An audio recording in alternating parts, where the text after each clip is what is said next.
Hello, hello. Good Monday morning. We're so excited to be here again for the live edition of On the Rise blog. That's right. Our coffee talk conversations have Yeah. been so fun. So thank you for joining us, Rise Tribers. We are excited to jump right into 5 things that you can do right now if you're feeling stuck. And so we just want to thank you again for coming. And if you're new to Rise, I am Carrie. And I'm Lori. And Rise was started a lot because of what we're going to be talking about today. But we help women just figure out who they are, where they want to go to get some direction in life, just to be able to make the most of their life. So. Absolutely. Because we honestly have to stop trying to be it all, do it all, and look good while we're doing it. Absolutely. So we are going to jump right into this conversation, and we are going to start with a question. So have you ever felt stuck? And by stuck, we mean lost or just feeling blah or not really understanding the direction that your life was going. Because like Lori said, that was one of the reasons why Rise was started. So you are not alone. This is a judgment-free zone. So give us a thumbs up or a yes, so we know that we weren't alone, because we were both there in the same season. So yes, let us know below. Comment yes, or again a thumbs up, and just let us know that you felt this way or are maybe feeling this way right now. And we'll jump right into those 5 things that you can do right now if you are feeling stuck, that really helped us kind of get out of that zone. And there are things that we go back to when we're back in that place. Yeah, so, because it is, an ebb and flow. And one of the things that you'll see a lot in the Rise Tribe posts or on our materials is the symbol of an arrow. And the arrow actually represents 2 things. The first thing it represents is moving and progressing towards rising, moving forward, because you're either growing or you're dying. And we want everybody to grow and move forward. But it also represents the fact that an arrow has to be pulled backwards before it can be launched forward. So if you're feeling like you're being pulled backwards in your life, if you're feeling like you're taking a step backwards, or maybe your life just isn't the way you thought it was going to be, or you're feeling very stuck, just know you are being prepared. You're being pulled back so that you can be launched towards greatness. Yeah, so it's not a bad thing. A lot of people feel like when they're stuck that something's wrong with them. It means just something needs to change. It's all it's telling you is when you're kind of feeling in that position of like just kind of feeling, it just means something's got to change. It's giving you that warning sign of, okay, let's be aware. And now what can we do moving forward? That's all it is. And we need to follow those signs and follow our arrow. Yeah. So we're going to jump right in to the training or to our little conversation that we're having. The number one thing that you can do is to take a step. And we get caught up in having it to be the perfect step or the right step. Type A's out there. But just taking a step. Because what happens is when we settle in to that stuckness, when we settle into that feeling, that numbness or the emptiness that comes with feeling a little bit lost, if we sit there too long, it just perpetuates it. Yeah. And so taking a step is really important. And it doesn't have to be the perfect step. You don't even have to know if this is the right step. It's just about having action, because action builds momentum. So here's some suggestions you can do. You can try something new. You can try a new food. You can try a new author. You can try meeting a new person. You can try a new task at work. But just trying something different and taking an action is going to help move you in the right direction, whether you know which direction that is at this time. Yeah. Action always, they say action builds momentum. So it's just basically taking that to get started. Yeah. So the second thing you guys can do is really just release the expectations. Release the expectations that maybe you put on yourself of what you think you should do or even could do, and the expectations that other people that you think that may have placed on you, or maybe they have placed on you. But release those expectations, because honestly, that keeps us stuck.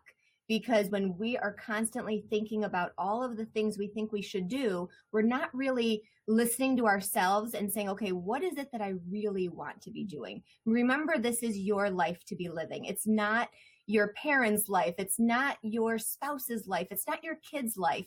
And yes, we have to live alongside of them, but we don't have to live up to their expectations. Go within and say, okay, who am I? What am I created to do? What am I created to be? And listen to that voice, because that will guide you in a way to show you what those next steps are. It's not the expectations of other people, because then when we try to live up to those expectations, usually we fail because we can't.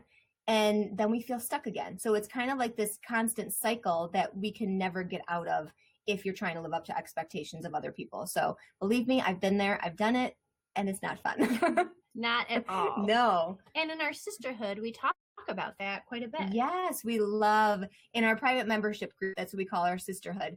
And we talk about this a lot because we realize as women, this I thought was a problem just of my own. It's not. It's a problem that a lot of women face, is really trying to live up to these expectations. So we have done a lot of good conversations and different resources and strategies. And it's been an incredible conversations that we've been having ongoing in that sisterhood. It's so nice in that sisterhood too, to field questions back and forth with each other and just have that like-minded person in your corner. Yeah. And what we want to do is we want to do the same thing. So next week, we are actually going to do for this video a Q&A. Yeah. And so we would love for you to send us the questions that you have or topics that are on your heart or on your mind, whatever it may be that you want more support or input on. There is no wrong question. We'll try to get to them all, but you can post your comment or your question in the comment section below this video, or you can email us at hello@risetribe.org.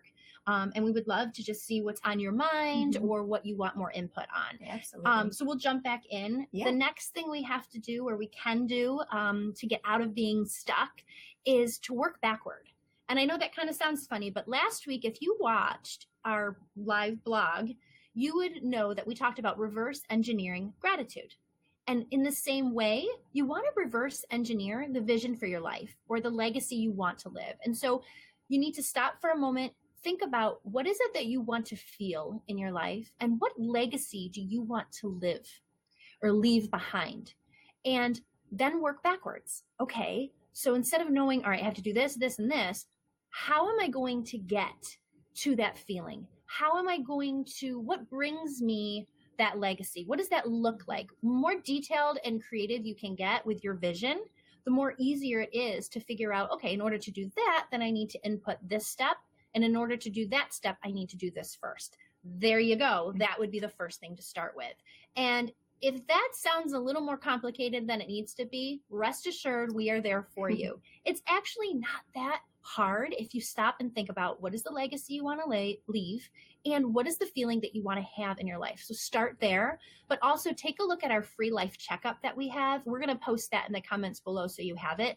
That is a great resource that you can utilize to kind of take a look at all the different areas of your life and figure out, okay, what one needs more focus right now? That might be a good place to start. And if you've already done the life checkup, we're going to encourage you to do it again. Every 3 months, it's a good idea to get that done again for yourself. It's a great resource because a lot of times when we ask women to do this, they're so overwhelmed thinking about everything that they want to get done. We can't think about everything. If we can just think about that one thing that will then kind of be that domino effect for everything else in our life, that's what we want to help you figure out, is what is that first step that you can take that will then have such a big impact on all of the other areas of your life. So yeah, take the life checkup. It's been a great help for a lot of people. The fourth one, I'm going to the fourth one. It is to crush negativity. Crush it. You have to crush it, because really when you have this air of negativity around you, that's going to make you feel stuck, because negativity breeds like just more negativity. Yeah, it really does. And so when you have, if you're in that stuck feeling, you can probably sense negativity around you. And sometimes it's we're being the negative people, but a lot of times misery loves company, right? So if other people around you may be negative, then maybe that's rubbing off on you and making you more negative. Or if you're negative, maybe you're rubbing off on other people. So it's a two-way street here. Right. So really think about, okay, who are you hanging out with? Who are the people that you are spending the most time with? Maybe that's live people. Maybe that is people through TV. It doesn't have to be just friends when we talk about this stuff. Are you spending a lot of time watching certain movies or certain TV shows that are just ugly and just toxic and just not something that is filling you up in a positive way? Are you reading things, or are you just surrounded by things that are just not putting positivity into your life? And sometimes it's a hard gut check, especially when we're talking about the people that we hang around with, because if there are people that have been in your life for a while, sometimes it's very hard to disconnect if they are just someone that is just negative. And we know who those people are, because usually we'll have like this pit in our stomach when either they call and we'll ignore their call, or they text and we're like, oh, I don't want to get back to them right now. Or when you have to get together with them and you're like, I know how I'm going to feel coming out of that get together. Then that's a really good sign. Those are good signs that they're probably just not positive influence in your life right now. And maybe you just need to draw back a little bit. So ask yourself, who are you hanging out with? Are they negative? Are they positive? And if they're negative, disconnect and really find people that you can surround yourself with that are positive people. And maybe that's like a step that you can take with, maybe read a different author, maybe listen to podcasts from people that you want to become like. It doesn't have to be people that you know live, but maybe it's just people that you can tap into their energy or their knowledge. And there's so many ways to do that isn't necessarily going out face to face and meeting them. So absolutely. And feed yourself with positive things. That's what the Rise Tribe is all about. Yeah. So, participate and join in the conversation, and that will help too. Absolutely. We talk a lot about setting the boundaries up in our sisterhood and some strategies to put in place. It's been pretty incredible to see that transformation happen with our members. So let's recap. Number 1, we have take a step. Number 2, what was it? What was it? Number 2. What do we name it? Release expectations. There we go. Release expectations. Number 3 was work backward. Number 4 was crush negativity. And the 5th one is to look beyond yourself. And I'll share a very quick story for you. But sometimes when you're in your lowest low, and I remember one time I was in a valley of negativity, just of sadness, and I didn't know how to get out of it. I felt like I couldn't be of any value to myself. I said, all right, I have 2 options. I can stay here and let it fester and continue. Or if I don't know how to help myself, maybe I can help someone else. Maybe I can look beyond myself and figure out how I can help and add value to others.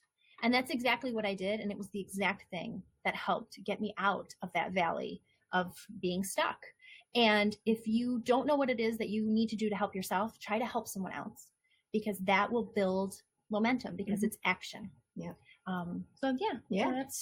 So we hope you found those helpful. Again, you don't have to do all 5. Don't overwhelm yourself with all 5, but is there one that resonated with you? You can comment below, or honestly, just take action on that one thing. That's all it is. It's just really taking action, even if you don't know where that action is going to lead, because as you continue to take action, something will help you out. It really will. Absolutely. And just as a reminder, we would love some of your questions, so we can do a question and answer session next week on the On the Rise live blog. So send us your questions and we'll do our best to get to everyone's one way or another. We will do our very best, but we are excited to be able to share this time with you, and we hope you had a wonderful Thanksgiving, and we look forward to a fabulous December. Yes. Happy Monday. Happy Monday. Bye, guys. Bye.